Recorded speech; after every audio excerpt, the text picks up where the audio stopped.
Magnolia Belle Dupree removed her bonnet with trembling hands and whispered to the desert wind that she was ugly. Behind her, a shadow moved. The giant Comanche warrior stepped from behind the cottonwood without sound, his massive frame blocking the late afternoon sun. He knelt beside the water. His fingers, gentle as prayer, gathered her hair and began to braid. The morning had started with church bells. Copper Ridge, Texas stretched under a merciless sky, dust devils dancing between weathered buildings. The town had gathered in the single church, wooden pews creaking under the weight of expectation. Magnolia had stood at the altar in her best dress, the blue cotton she had sewn by candlelight in Louisiana. Her hands clutched wildflowers picked at dawn. Thomas Whitmore had taken one look at her and stepped back. His face went pale as cemetery marble. The congregation held its breath. Magnolia felt the floor tilt beneath her feet. "This won't do," Thomas said. His voice carried to every corner of the small church. "I ordered a suitable bride." The words hit her chest like stones. Suitable. The qualifier hung in the air between them, heavy with meaning everyone understood but no one would name. Magnolia's brown skin seemed to burn under the stares of 40 white faces. Her carefully arranged hair felt wrong. Her hopeful smile crumbled. Whispers started in the back pews. A woman clicked her tongue. A man cleared his throat. Thomas straightened his vest and walked toward the door without looking back. Sheriff Clayton Brass watched from the corner, his pale eyes calculating. He had been leaning against the wall, arms crossed, studying the scene with the patience of a carrion bird. When Magnolia's humiliation reached its peak, his mouth curved into something that was not quite a smile. The congregation began to file out. Some cast pitying glances her way. Others looked through her as if she had become invisible. Magnolia stood frozen at the altar, still holding the wilted wildflowers. The church emptied. The bells stopped ringing. Dust motes danced in the colored light from the single stained glass window. Magnolia ran. Her feet carried her past the general store, past the saloon, past the livery stable where men stopped their conversations to stare. Her bonnet came loose. Her carefully pinned hair began to unravel.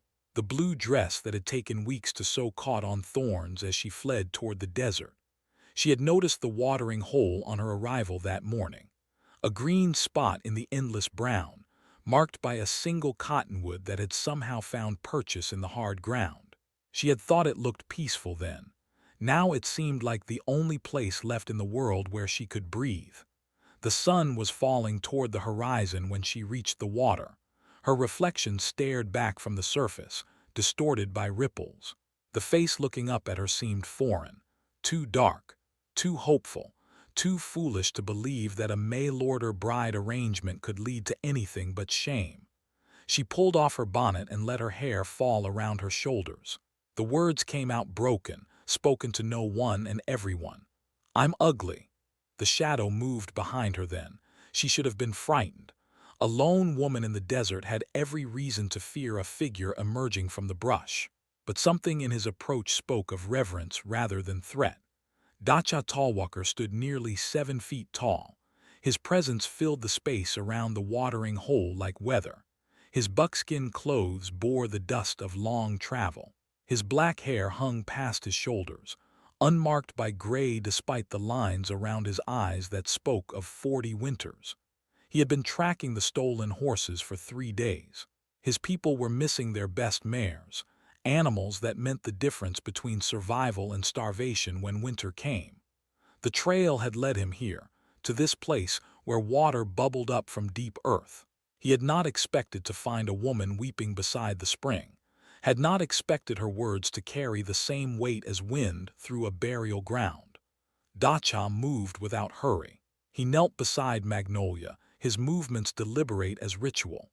His hands, scarred from rope and blade and the business of staying alive on unforgiving land, reached for her hair. She did not pull away. Something in his gesture transcended fear. His fingers worked with practiced skill, sectioning her hair into 3 parts. The braid he wove was tight and clean, the pattern his grandmother had taught him for honoring the women of his tribe. In his culture, to braid another's hair was to claim them as family. It was to say that their sorrow was your sorrow, that their strength was your strength, that they belonged somewhere, even if that somewhere was beside a desert spring with only the wind as witness. Magnolia felt the gentle tugging against her scalp, felt the careful attention in each twist of his fingers. No one had touched her hair with such reverence since her grandmother had died. No one had looked at her and seen something worth honoring. The sun touched the horizon. The first stars appeared in the darkening sky. When the braid was finished, Dacha tied it with a strip of leather from his belt. He stood and stepped back, his work complete. From behind a boulder 50 yards away, Sheriff Brass watched through a spyglass. His pale eyes narrowed as he took in the scene. A black woman and a Comanche warrior sharing water and ceremony. The possibilities began to arrange themselves in his mind like chess pieces on a board. This could be useful. This could be very useful indeed. The desert wind picked up, carrying the scent of sage and distant rain. Magnolia touched the braid hanging down her back and felt something shift inside her chest. For the first time since stepping off the stagecoach that morning, she was not alone. The giant Comanche offered water from a gourd that had seen countless miles. Magnolia cupped it in both hands, tasting minerals and earth. The water was clean, cold. It washed the dust of humiliation from her throat. Dacha watched her drink with the patience of stone. When she finished, he gestured toward the darkening desert with his chin. 3 fingers held up, 3 suns, railway station. She understood. 3 days to the nearest train that could carry her away from this place. 3 days through country that killed the unprepared. 3 days with a man whose language she did not speak, whose people were called savage by everyone she had ever known. Magnolia touched the leather pouch hidden beneath her dress. Her grandmother's gold pressed against her ribs, enough coin to buy passage anywhere, enough to start over, enough to make her a target if the wrong eyes discovered it. She nodded. Dacha rose and moved to his horse, a paint mare that stood patient in the gathering dark. From his saddlebags he pulled dried meat and flat bread. He offered half. Magnolia accepted, though her stomach felt full of stones. They ate in silence. The stars emerged one by one, hard points of light in the vast sky. Coyotes called from distant ridges. The desert settled into its evening rhythm of small sounds and large silences. Sheriff Brass lowered his spyglass and smiled in the darkness. This was better than he had hoped. A rejected bride and a lone warrior heading into the backcountry together.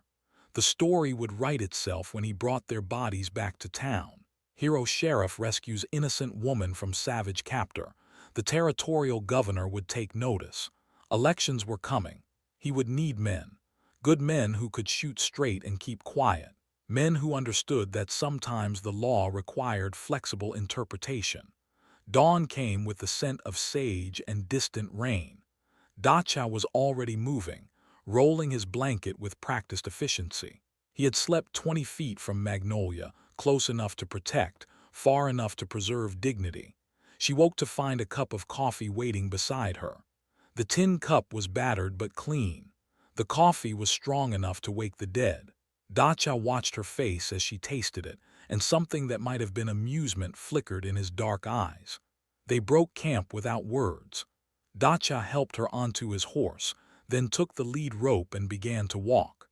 The paint mare was sturdy, built for desert travel. Magnolia settled into the rhythm of the gait. The sun climbed. The land stretched endless in all directions, broken by arroyos and stands of mesquite. Vultures rode the thermals overhead. The silence between them was not empty but full, pregnant with things that needed no saying. At midday they stopped beside a dry creek bed. Dacha showed her how to find water by reading the land, where the sand was darker, where the cottonwood roots reached deepest. He dug with his hands until moisture seeped into the small depression. While they waited for the water to settle, Magnolia began to hum. An old spiritual her grandmother had sung while working in the kitchen. The melody drifted across the empty landscape, notes that spoke of endurance and hope and the long road home. Dacha listened without moving. When she finished, he tapped his chest twice with his fist. The gesture was small but clear. The song had found its mark.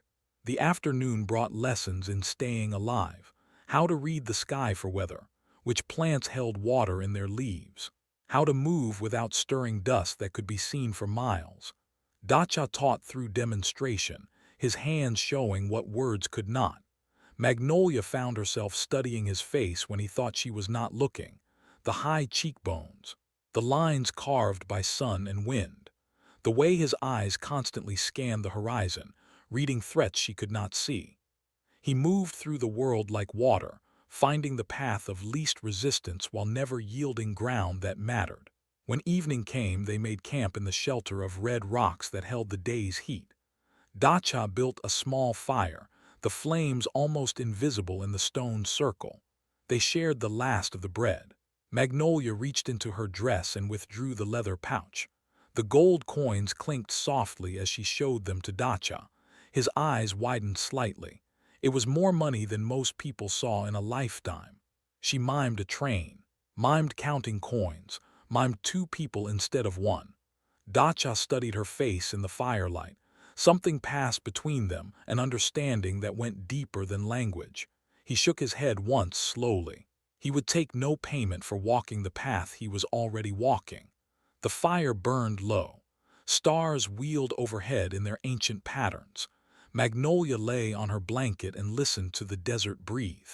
For the first time in her life, she felt protected not by walls or doors or the opinions of others, but by the presence of someone who saw her clearly and chose to remain.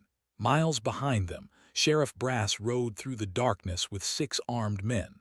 They followed the trail by moonlight, their horses picking their way across the broken ground.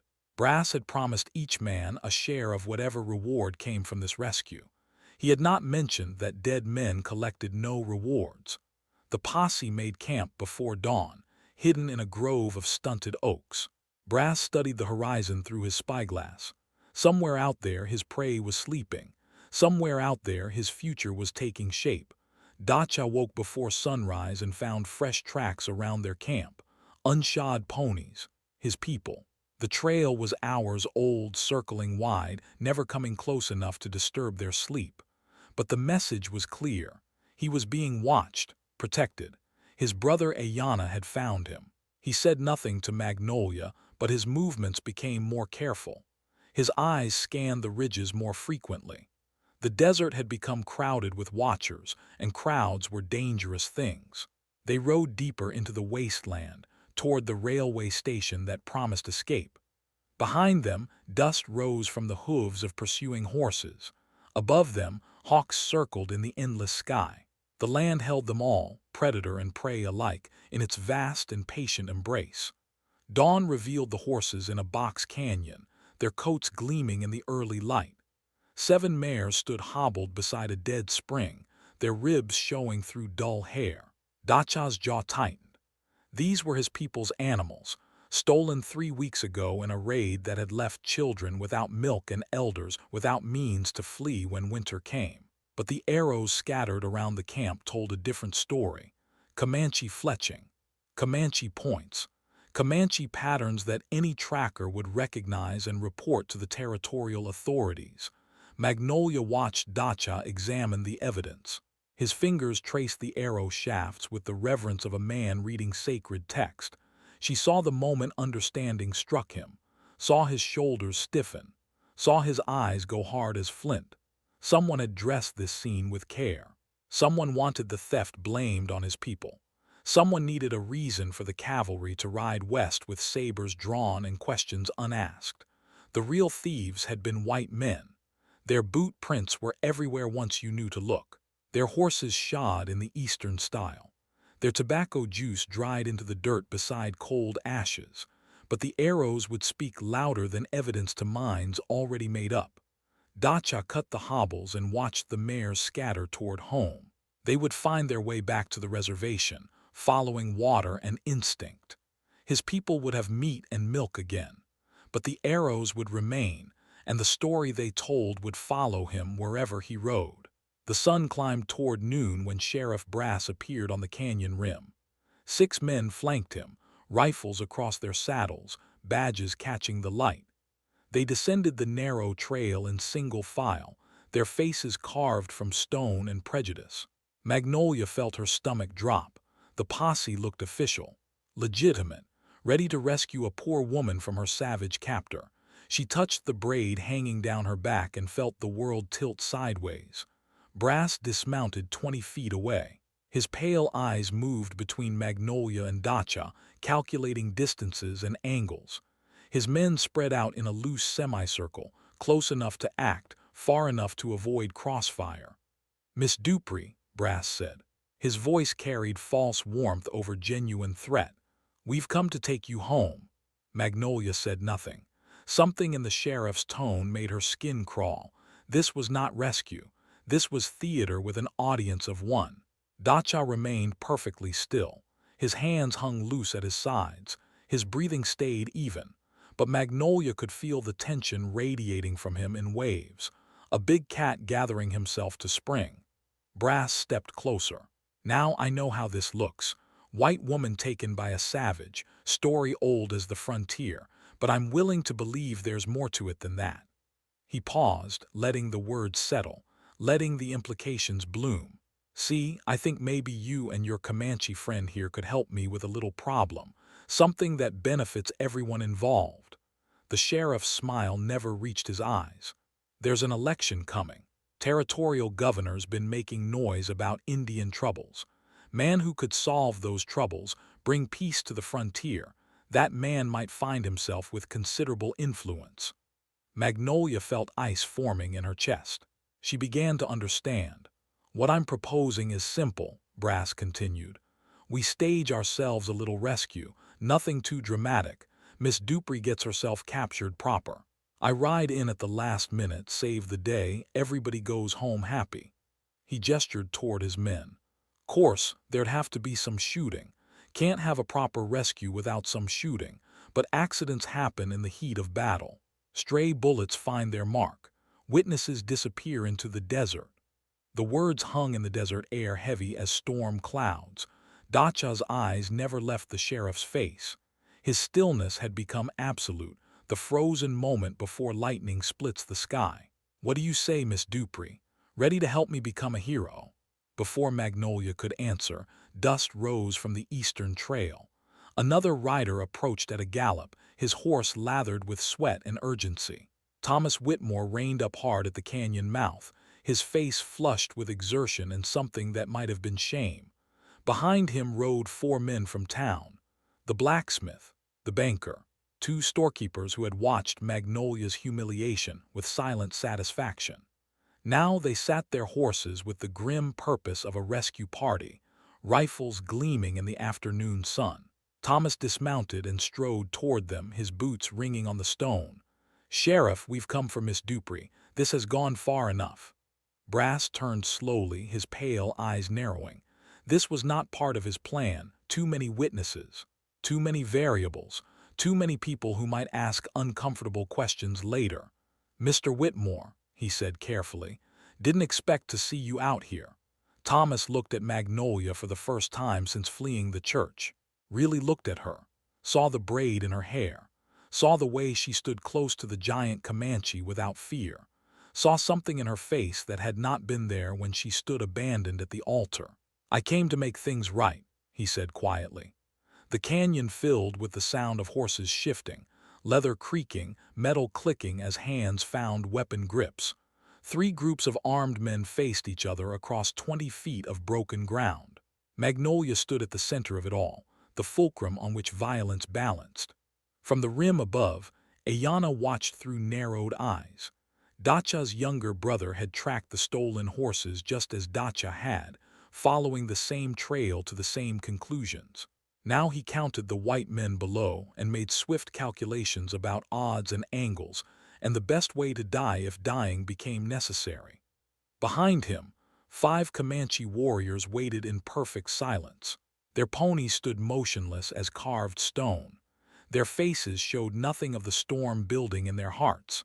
If their brother fell in this place, none of the white men would leave it alive. The wind picked up, stirring dust devils between the horses. Somewhere a hawk cried its hunting call. The desert held its breath and waited for someone to make the choice that would write the ending to this story in blood or wisdom. Magnolia stepped forward. Her voice cut through the tension sharp as broken glass.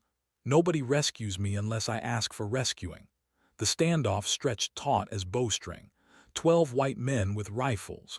One Comanche warrior with steady hands. One woman with fury building in her chest. Sheriff Brass felt control slipping through his fingers. Too many witnesses. Too many complications. His pale eyes darted between the groups, calculating new angles, new stories, new ways to salvage his plan.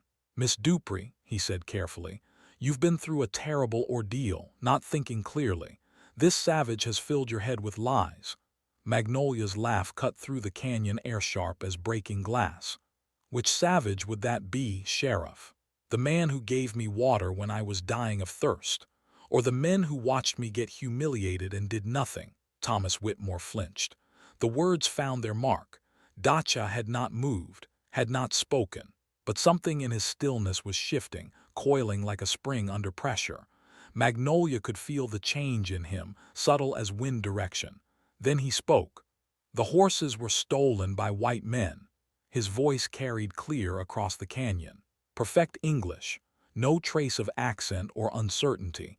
Every man present went rigid with shock. Brass's mouth fell open. The posse stared. Thomas took a step backward.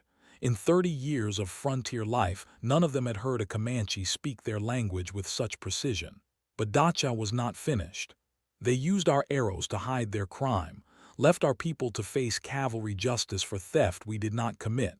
He gestured toward the scattered evidence. "Boot prints, shod horses, tobacco stains. All the proof you need, if you care to look." The silence that followed was deafening. Every assumption these men had carried about the giant warrior crumbled in the space between heartbeats. If he could speak English, what else could he do? What else did he know? What else had they underestimated? Magnolia felt something break open in her chest. Understanding flooded through her like spring water. The gentle way he had taught her desert survival. The careful attention to her needs, the respect in every gesture. He had understood every word she had spoken beside the watering hole. "You knew," she whispered. "You understood everything." Dacha turned to look at her. Something passed between them, a current of recognition that had nothing to do with language and everything to do with truth.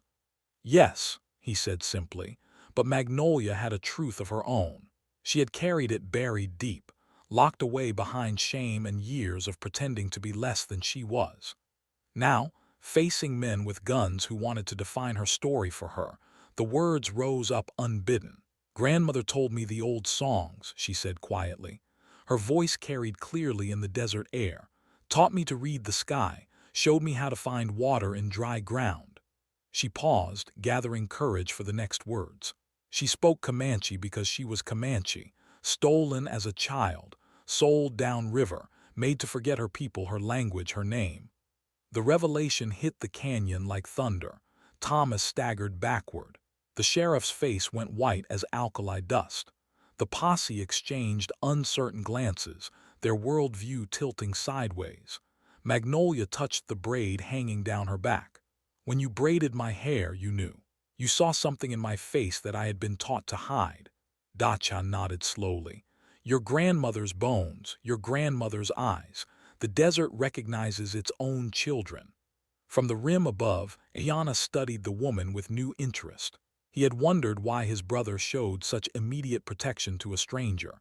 Now he understood. She was not a stranger. She was lost family finding her way home. Sheriff Brass felt his carefully constructed plan crumbling. A Comanche who spoke English, a woman with tribal blood, witnesses everywhere. Nothing was simple anymore. Nothing was controllable. "This changes nothing," he said, but his voice lacked conviction. "Crimes have been committed. Justice demands satisfaction." "What crimes?" Thomas asked quietly. He was looking at Magnolia with something that might have been wonder. A man helping a woman reach safety, a woman discovering her heritage. "Where's the crime in that?" Brass's hand moved toward his gun, slowly, carefully, testing the waters. The movement sent ripples through the crowd, rifles shifted, breathing stopped. The desert held its breath. High above, Yana's warriors notched arrows to bowstrings. If gunfire erupted below, the canyon would become a killing ground. But the arrows would find their marks before the echoes died. Dacha saw the sheriff's hand moving, saw the calculation in the pale eyes, felt the moment balance on a knife's edge between talking and dying. "Sheriff," Thomas said urgently, "think about what you're doing. These people have committed no crime." But Brass was past thinking, past listening. His political future was evaporating in the desert heat. His carefully laid plans were turning to dust. Desperate men made desperate choices. His hand closed on his gun grip. Magnolia stepped between them. One step forward, arms spread wide, shielding Dacha with her own body. Enough! The word rang off the canyon walls with absolute authority. She stood in the center of the standoff, a woman who had been called ugly and unsuitable and savage, claiming space that no one had offered to give her. "I am not a prize to be won or a victim to be rescued. I am not a story for you to tell or a reputation for you to build. I am a free woman making free choices." She turned to face each group in turn, sheriff and posse, Thomas and his men, the empty rim where she somehow knew other eyes were watching. "Any man who has a problem with my choices can take it up with me, not with him, not with each other, with me." The canyon fell silent except for wind and the distant cry of hawks. 12 armed men found themselves faced with something they had never encountered before. A woman who refused to be rescued, who claimed her own power, who stood her ground against the world. Thomas holstered his weapon first, slowly, deliberately. The gesture rippled through his men. One by one, they followed his lead. The sheriff stood alone with his hand on his gun, surrounded by men who no longer shared his vision of necessary violence. His pale eyes darted from face to face, finding no allies, no support, no way forward that led where he wanted to go. The desert wind picked up, stirring dust around their feet. Somewhere above, an eagle screamed its hunting cry. The land waited to see what men would choose when a woman refused to let them choose for her. Sheriff Brass stood alone with his hand on iron, the weight of silence pressing down on his shoulders. His pale eyes swept the canyon one final time, searching for allies among the faces that stared back at him.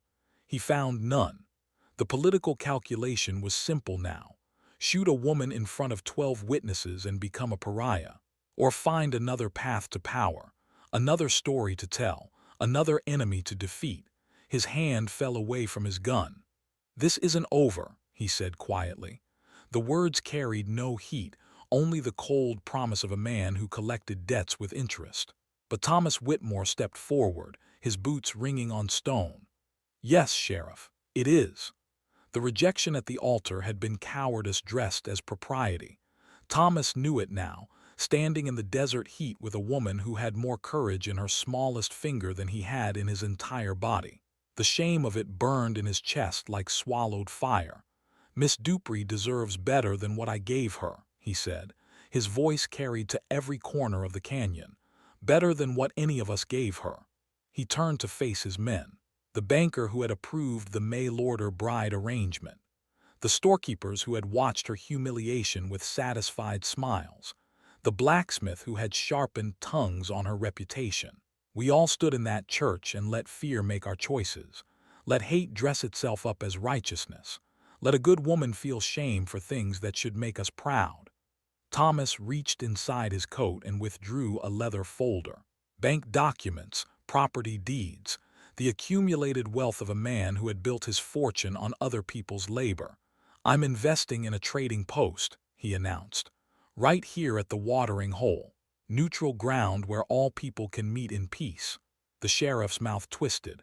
"You're making a mistake, Whitmore, aligning yourself with savages and their sympathizers. The territorial governor won't forget."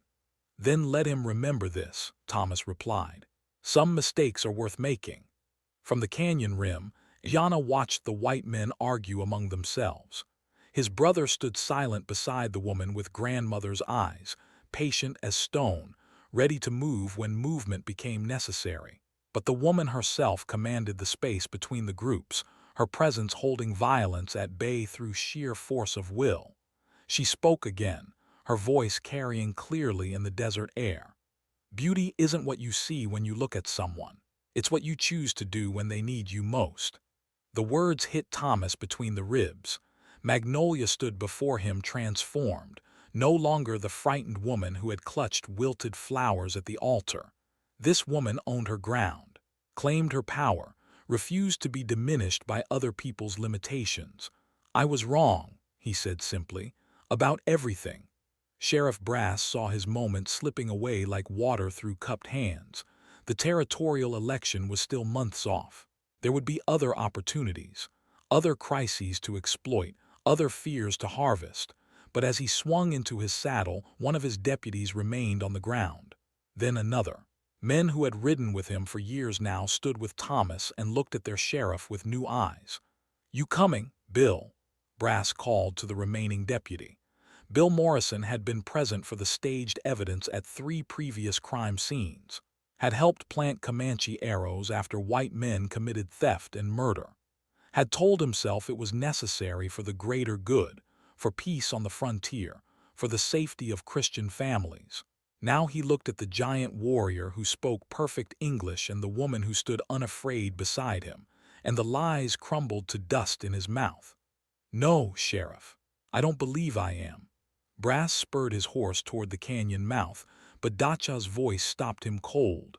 "The territorial governor will want to see the evidence of your crimes." The sheriff turned in his saddle. "What evidence?" Dacha gestured toward the scattered arrows, the boot prints, the carefully staged theft. "Every crime scene you planted, every innocent man you framed, every family destroyed by your ambition."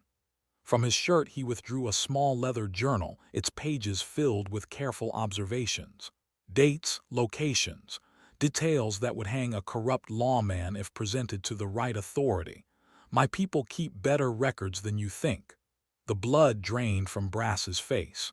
He had underestimated the Comanche warrior in every possible way. Language, intelligence, memory. The scope of his own exposure dawned on him slowly, inevitably. "You have no proof." "Deputy Morrison can verify the truth of every entry," Dacha replied calmly, "as can the other men who are tired of being complicit in murder." Bill Morrison nodded grimly. "Every word of it, Sheriff, every planted arrow, every innocent family blamed for your crimes." The canyon walls seemed to close in around Brass. His political future evaporated in the desert heat. His crimes stood exposed before witnesses who would not be silenced. His choices had narrowed to confession or flight, and fleeing would only confirm his guilt. Thomas stepped forward again, his voice carrying the authority of a man who controlled half the bank loans in 3 counties. "Sheriff Brass, you're under citizen's arrest for corruption, conspiracy, and accessory to murder." The remaining deputies moved to surround their former boss. Men who had followed him out of habit now saw him clearly, stripped of authority and bluster, revealed as the small, scared man he had always been. Magnolia watched justice unfold in the desert canyon and felt something settle in her chest. Not vindication exactly, not revenge, but the quiet satisfaction of standing firm when the world tried to bend her. Dacha moved to her side, close enough to offer protection, far enough to preserve dignity. Their bond had grown beyond friendship into something deeper. Trust earned through trial, respect forged in fire, love that asked nothing and offered everything. From the rim above, Ayana called down in clear Comanche. His words echoed off the canyon walls, formal and ceremonial. Dacha translated quietly.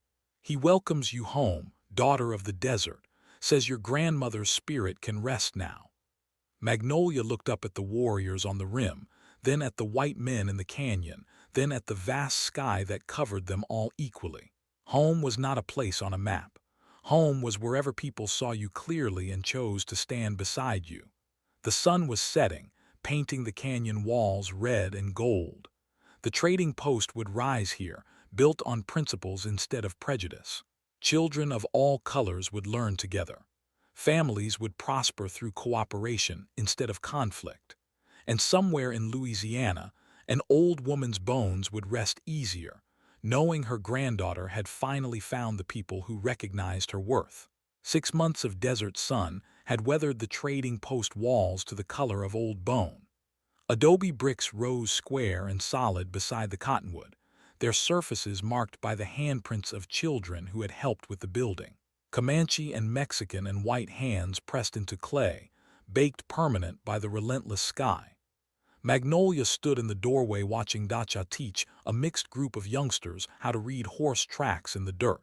His massive frame folded down to their level, patient as stone, pointing out the subtle differences between mare and stallion, shod and unshod, healthy and lame. The children listened with the focused attention of desert dwellers learning survival. A Comanche girl with serious eyes, twin Mexican boys whose father ran freight between El Paso and San Antonio, the banker's daughter from Copper Ridge, her blonde braids dusty from crawling on hands and knees to study hoofprints. Knowledge flowed between cultures at the trading post. Comanche women taught white girls which plants held medicine in their roots. Mexican vaqueros showed Comanche warriors new ways to gentle wild horses. Children played games that mixed languages and traditions until something entirely new emerged. Magnolia's hair caught the afternoon light, the traditional braids now woven with ribbons of red and blue and gold. The colors spoke of celebration, of a woman who had claimed her place in the world and meant to keep it. Her face had lost the hunted look that had marked her in Copper Ridge. The desert had carved new lines around her eyes, but they were laugh lines now, earned through joy instead of sorrow. Thomas arrived as he did every Tuesday, his wagon loaded with supplies from town. Flour and coffee and bolts of cloth. Books for the children. Letters from the territorial capital. He moved with purpose now, the aimless drift of his bachelor years replaced by the satisfaction of meaningful work. Governor's response came through, he called out, waving an official envelope. Full pardon for all Comanche bands falsely accused. Restitution payments approved. The letter represented months of careful documentation. Dacha's journal entries cross-referenced with deputy testimony. Crime scenes re-examined by honest investigators. Justice moved slowly in the territories, but it moved. Sheriff Brass had been sentenced to 20 years hard labor. His political allies had scattered when the evidence mounted.